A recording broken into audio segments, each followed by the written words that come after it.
Breaking Jain news. Sant Shiromani परम पूज्य आचार्य भगवान श्री विद्यासागर जी महाराज ने कब ली थी यम संलेखना? लीजिए सुनिए। इस संबंध में संघ के परम पूज्य मुनि श्री धैर्य सागर जी महाराज ने 25 फरवरी को चंद्रगिरी में संपन्न पूज्य आचार्य श्री विद्यासागर जी महाराज को विनयाञ्जलि देने हेतु आयोजित विनयाञ्जलि सभा में क्या बताया। भगवती आराधना का एक प्रसंग याद आ रहा है। आचार्य भगवान ने 2014 में भगवती आराधना का स्वाध्याय शुरू किया। उस समय हम 2014 में कोटा में थे, तब हमें पता चला। उस समय हमारी स्थिति बहुत ज़्यादा बिगड़ गई थी और बहुत ऐसा लग रहा था शायद मैं बच पाऊंगा कि नहीं बच पाऊंगा। समाचार हमने प्रेषित किया कि भगवान आचार्य भगवान को कहें कि मेरी स्थिति ठीक नहीं है, मुझे बुला लें, और जो आप भगवती आराधना पढ़ रहे हैं वो मेरी ऊपर आप प्रैक्टिकल करें, मेरे को सल्लेखना दे के समाधि मरण दें। तब आचार्य श्री ने कहा धैर्य सागर को कहना विकल्प ना करें, जिस दिन दीक्षा होती है साधु की उसी दिन से सल्लेखना शुरू हो जाती है। ये बात जब मैंने भगवती आराधना में पढ़ा कि भक्त सल्लेखना के 3 भेद बतलाए, भक्त प्रत्याख्यान, इंगनी मरण और प्रायोपगमन। तो भक्त प्रत्याख्यान आज पंचम काल में होता है। भक्त प्रत्याख्यान के 2 भेद बतलाए हैं, आभ्यंतर और बाह्य रूप से। तो आभ्यंतर जो सल्लेखना है भक्त प्रत्याख्यान की, वो आचार्य श्री ने इंगित किया कि जिस दिन साधु की दीक्षा होती है उस दिन से उसकी सल्लेखना शुरू होती है। ये गुरुदेव के जीवन में हमने पल पल पर देखा है। आभ्यंतर सल्लेखना उनकी चलती रही और इतनी उत्कृष्ट हो गई थी। ये एक संस्मरण ये सुनाना चाहता हूं कि कहीं विरोध आया, किसी ने किसी प्रकार का विरोध किया आचार्य श्री का, संघस्थ आर्यका जी ने कहा हम जवाब देंगे, संघस्थ श्रमण महाराज ने कहा, प्रमाण सागर जी ने कहा हम जवाब देंगे। आचार्य श्री ने कहा आप लोगों को यहां वहां की चीज पढ़ने का समय मिलता कैसे? क्या आपने आगम पढ़ लिया? अपना पढ़ो, इधर उधर मत देखो। सब शांत हो गए। हमने तब समझ में आया कि गुरुदेव की अभ्यंतर साधना जीवन के शुरू से चल रही थी। और आप सभी को एक बहुत बड़ा प्रश्न खड़ा है पूरे देश में कि आचार्य विद्यासागर जी ने सल्लेखना धारण की थी कि नहीं की थी, आचार्य विद्यासागर जी ने आचार्य पद छोड़ा कि नहीं छोड़ा। ये सबका प्रश्न है, आप सबका भी होगा और सब यही सुनना चाहते हैं। मैं इतने दिन से देख रहा हूं और सबके मुख के प्रश्न मेरे पास आते कान पक गए मेरे। लेकिन मैं आज आपको कहना चाहता हूं, मैं अपने मुख से नहीं कहूंगा वो बात, ये बात आप सबको एक प्रामाणिक ढंग से रखी जा रही है। आज हम दोपहर में इरियापद भक्ति के बाद मुनि श्री समता सागर जी के साथ परम श्रेष्ठ निर्यापक मुनि योग सागर जी महाराज के पास पहुंचे। निवेदन किया कि महाराज, हमने निवेदन किया महाराज 9 फरवरी के दिन दोपहर में जो कुछ बात हुई थी आचार्य श्री के सामने, आचार्य श्री ने आपसे कहा था, मैं परम पूज्य पूज्य सागर जी महाराज, परम पूज्य निस्सीम सागर जी महाराज, हम तीनों खड़े थे पीछे आपके। आचार्य श्री ने जो कुछ कहा वो आप अच्छे ढंग से रखिए ना, सबका समाधान हो जाएगा। तब मुनि श्री योग सागर महाराज ने मुझसे कितनी अच्छी बात कही कि मैं आज सबका समाधान कर दूंगा, क्योंकि मैंने उसी दिन शाम को आकर के वो सब कुछ लिख लिया था अपनी डायरी में। डायरी दिखाई महाराज ने, देख के महाराज जी ने सुनकर, अरे ये तो बहुत बड़ी बात हो गई। समता सागर महाराज बोले महाराज आज आप तो इसका पूरा वाचन करना। तब योग सागर महाराज बोले पूरा एक एक खुलासा कर दूंगा मैं। आचार्य श्री ने कितनी बड़ी बातें की हैं, कितनी अच्छी, बिल्कुल साफ साफ। और आचार्य श्री ने ऐसा क्यों किया? सबके मन में प्रश्न आता है, आचार्य श्री ने घोषणा क्यों नहीं की? क्यों नहीं? कितने बड़े आचार्य थे, आगम को जानने वाले थे और कितनी अच्छी अच्छी बातें करते थे, हम लोग को सब कुछ सिखाई हैं, तो फिर वो ऐसा क्यों कर गए? तब मैं आपको बताना चाहता हूं, आचार्य श्री ने जीवन भर के लिए एक नियम ले रखा था, अनियत विहारी। वो अनियत विहारी थे और अंतिम समय तक अनियत विहारी रहे। नहीं बताया उन्होंने अंतिम यात्रा का विहार कि मैं कब करने वाला हूं, कैसे करने वाला हूं, उन्होंने नहीं बताया। और हम लोग तो अंतिम समय तक रात्रि के 12 बजे तक मुनि श्री योग सागर महाराज से हमने कहा, महाराज श्री ऐसी स्थिति है। अरे रे बिल्कुल नहीं, तुम घबराओ नहीं धैर्य सागर, बिल्कुल ठीक हो जाएंगे। बिल्कुल, वो तो ऐसा होता है आचार्य श्री का हर बार होता, 4 बार ऐसा हो गया, तुम चिंता मत करो, ठीक हो जाएंगे। हम लोग सबको यही विश्वास था कि ठीक हो जाएंगे, लेकिन अन्यत विहारी को कुछ और ही निर्णय कर रखा था। उनकी सल्लेखना चल रही थी, हम सबको नहीं मालूम था। परम पूज्य मुनि श्री चंद्र प्रभ सागर महाराज जी ने मुझको बताया, धैर्य सागर 20 जनवरी की बात है, ध्यान से सुनना सभी लोग। सल्लेखना चल रही थी गुरुजी की, और जिसको भी विश्वास ना हो 5 जनवरी का प्रवचन निकाल के देख लेना यूट्यूब पर। उन सारे संकेत दे दिए थे, क्योंकि उनको आभास हो चुका था अपना कि अब शायद मेरा अंतिम समय है। तब उनके कंठ से कैसे रुंधे शब्द निकले हैं, आप सुनिए। सबका शंका समाधान हो जाएगा। 20 जनवरी को गुरुजी ने चंद्रप्रभ सागर जी को कहा। जब चंद्रप्रभ सागर जी शाम को उनके कक्ष में पहुंचे, महाराज जी का एक आहार एक उपास चलता है, तो महाराज श्री को नहीं मालूम था कि मुझे नहीं करना चाहिए, तो वो एक आहार एक उपास चल रहा था। जैसे ही वहां पहुंचे, उन्होंने हाथ लगाया भैया के लिए, तो आचार्य ने मना कर दिया, नहीं आप मत करिए, छपक के लिए लिखा है। क्या कह रहे हैं, ध्यान से सुनना। छपक के लिए लिखा है शास्त्र में, उपवास वालों से वो वैयावर्ती नहीं कराते, और छपक के कक्ष में उपवास वाला नहीं सोता है, इसलिए आप रुक जाइए। तत्काल चंद्रप्रभ सागर जी ने कहा, जी आचार्य श्री, जी आचार्य श्री। बाहर आ गए। ये चंद्रप्रभ सागर जी की वाणी बता रही है, और महाव्रती हैं, उनकी वाणी बता रही है कि आचार्य श्री की सल्लेखना चल रही थी, तब तो उन्होंने अपने आप को छपक कहा। तो ये सल्लेखना उनकी चल रही थी, और इसकी सारी पुष्टि अब योग सागर महाराज जी जब अपने वक्तव्य में कहेंगे।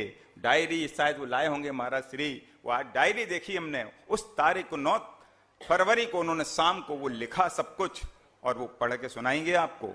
और मैं आपको कहना चाहता हूं, कुछ लोग कह रहे थे कि आचार्य श्री की जागृति थी कि नहीं थी, तो हमने कहा भैया आप क्यों पूछ रहे हो? ये प्रश्न तब उठता जब तुमने देखा हो, और तुम्हें ना देखा हो तब तुम पूछते। भाई आचार्य श्री को आपने देखा नहीं, तुम्हारा ये आप लोग ने बंद क्यों रखा था?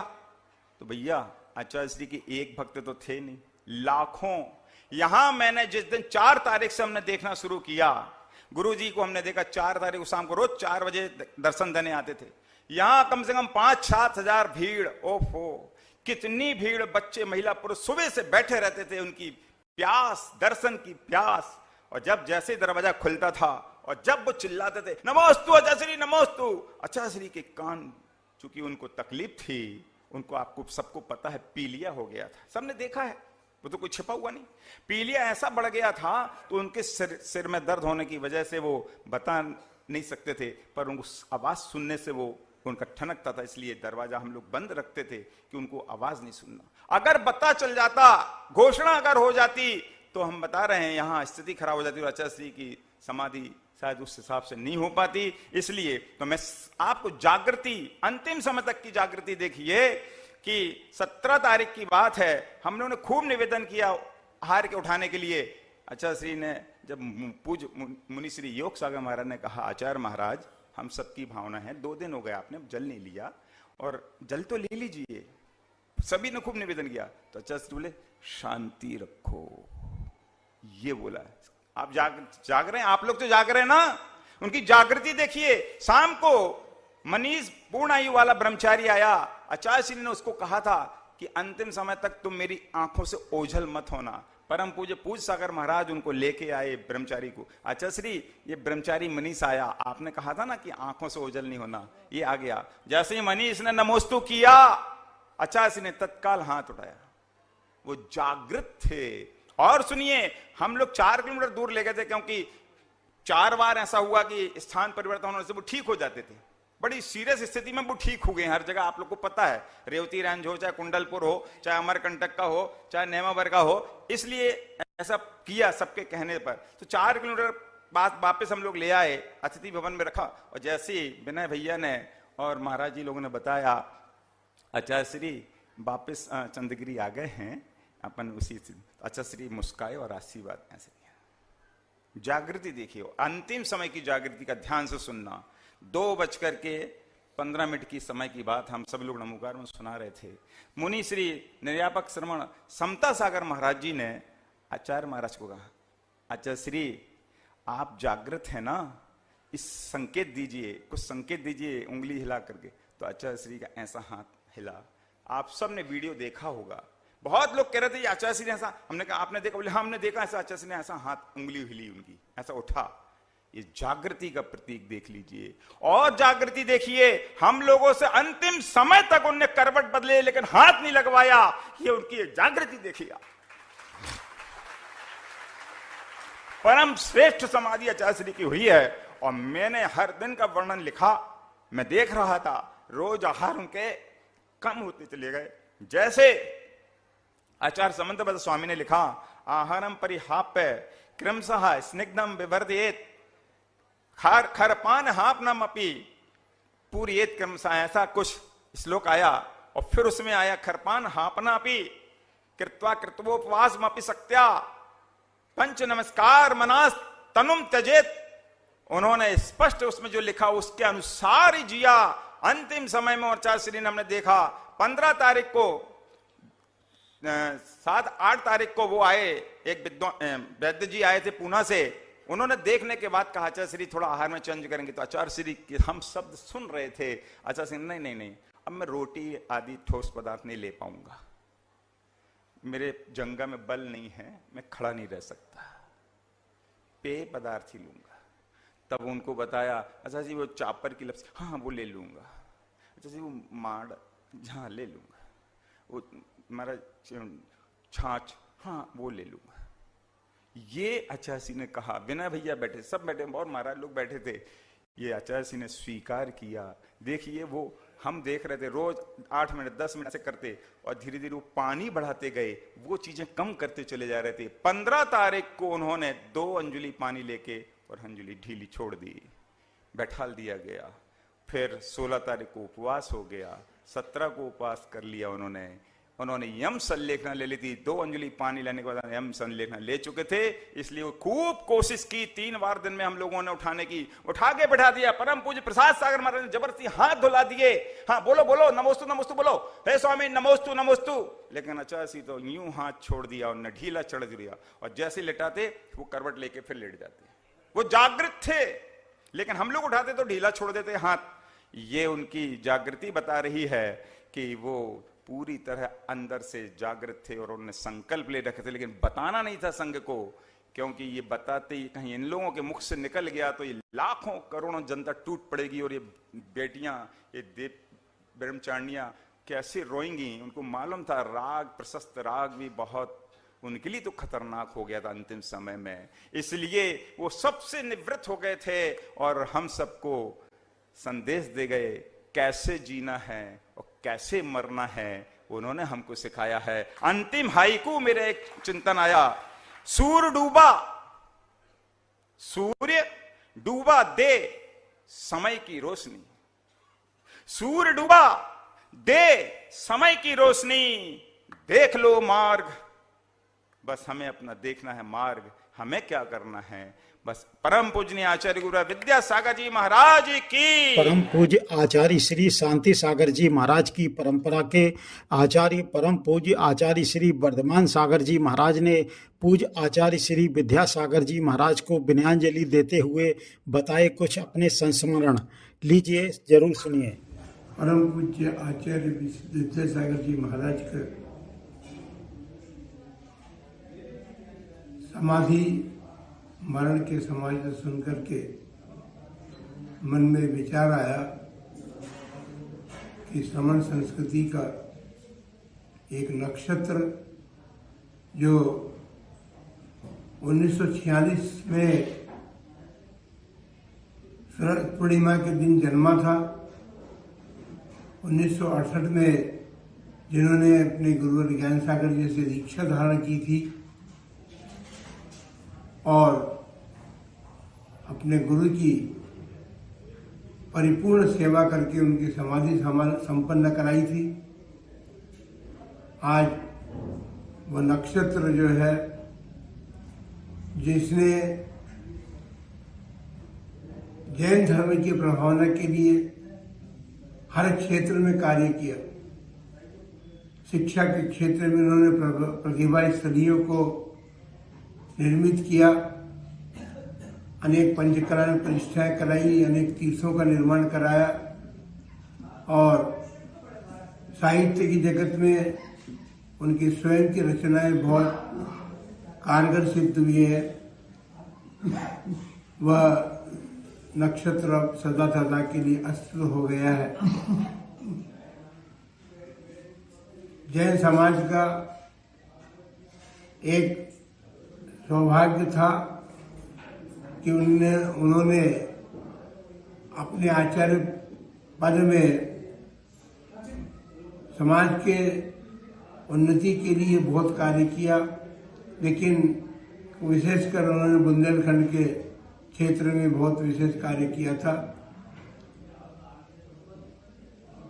आज उनके अवसान को सुनकर के मन में एक अलग प्रकार की विचित्र स्थिति भी है। हम दीक्षा काल में दोनों जने मुनि अवस्था में और वो ये आचार्य बन गए थे, तब भी हम उनसे मिले हैं। किशनगढ़ में अपने गुरु के साथ, हम दोनों अपने गुरु के साथ मिले थे और ज्ञान सागर जी महाराज और धर्मसार जी महाराज जब किशनगढ़ में परस्पर में उनका मिलन हुआ था, उस समय उनको देखने का अवसर मिला था। उसके बाद जब वे नसीराबाद में ज्ञान सागर जी महाराज की समाधि के समय उपस्थित थे, उनकी वैयावृत्ति में संलग्न थे, उस समय हम आचार्य कल्प श्री सुसार जी महाराज, अजित सार जी महाराज के साथ नसीराबाद गए थे और वहाँ पर हमको एक देखने का अवसर मिला था। उसके बाद जब वे आचार्य थे, हम मुनि थे और उस समय भी आचार्य कल्प सागर जी महाराज और अजित सागर जी महाराज किशनगढ़ में विद्यमान थे। किशनगढ़ के आदिनाथ मंदिर की पंचकरण प्रतिष्ठा के अवसर पर वे आए थे, उस समय भी उन्हें देखने का अवसर मिला। किंतु एक बात विशेष रही है कि जिस समय ज्ञान सागर जी महाराज, आचार्य ज्ञान सागर जी महाराज और आचार्य धर्मसार जी महाराज का किशनगढ़ में मिलन हुआ था, उस समय लगभग 17 दिन तक संघ दोनों का मिलन सानिध्य रहा और पंचाशीकाय ग्रंथ के स्वाध्याय में गुरु और शिष्य दोनों ने जो संघ के बीच बैठ करके एक लाभ दिया था, वो लाभ भी हमें प्राप्त हुआ है। और उनके माध्यम से कुंडलपुर के चातुर्मास में समाज को उन्होंने जो प्रेरणा दी थी, उस प्रेरणा से कुंडलपुर क्षेत्र का भी चातुर्मास हमने संपन्न किया। इस प्रकार से जीवन में भले ही हम आपस में बहुत लंबे समय तक नहीं मिल पाए हों, लेकिन परस्पर में जो एक वात्सल्यमय वातावरण था, वह वात्सल्यमय वातावरण दीर्घकाल तक रहा है। बड़े खेद का अनुभव हो रहा है कि अब वो नक्षत्र नहीं रहा। इसके साथ साथ उनके दो भाइयों ने, दो बहनों ने, माता पिता ने दीक्षा धारण की थी और अंत में उन्होंने उनके गृहस्थ भ्राता महावीर जी जो थे, उनको भी उन्होंने दीक्षा दे करके और मुनि बनाया था। इस प्रकार संपूर्ण परिवार जो है वह दीक्षित होकर के अपने संयम का परिपालन करते रहे। बहनें जो है वे देशव्रती थीं और आश्रम में रह करके उन्होंने अपना संयम का परिपालन किया। और योग सागर जी महाराज जो उनके छोटे भाई थे, उनका श्रवण बेरोग मस्तकाभिषेक में 1993 के मस्ताभिषेक में कब लगभग 8 महीने वे हमारे साथ रहे। उन्होंने स्वाध्याय भी हमारे साथ बैठकर किया, प्रतिक्रमण भी किया, इत्यादि सारी बातें करके, और अंत में जब वो वहाँ से बिहार करके गए तो उन्होंने एक शब्द कहा था कि हमें अपने गुरु का अभाव 8 महीने तक श्रवण गुरुकुल में अनुभव नहीं होने दिया आचार्य श्री ने। तो इस प्रकार से उनके शिष्य वर्ग भी समय समय पर मिलते रहे हैं, हमारे दर्शन किए हैं उन्होंने। प्रमाण सागर जी हैं और महासागर जी महाराज थे।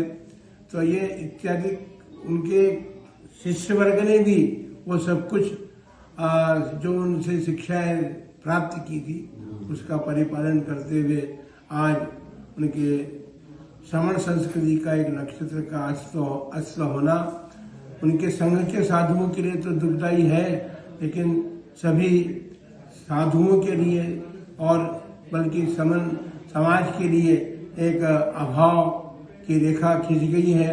उस अभाव को समाज सतत निरंतर महसूस करेगा और इसकी पूर्ति होना भी अब बहुत अत्यंत कठिन है। उन्होंने जैसा जीवन जिया, उन्होंने किसी साधु की निंदा अपने मुख से नहीं की उन्होंने, और जो भी करे लेकिन उन्होंने अपने मुख से कभी कुछ नहीं किया। इत्यादि विशेषताएं उनके जीवन में रही है। वे गुरु ज्ञान सागर जी महाराज के पास विद्याधर के रूप में आए थे और विद्याधर से विद्यासागर बन करके उन्होंने श्रवण संस्कृति का बहुत बड़ा प्रभाव न करने में अवदान उनका रहा है। इसलिए एक उनका अस्त होना दुखदायी तो है ही, सबके लिए है।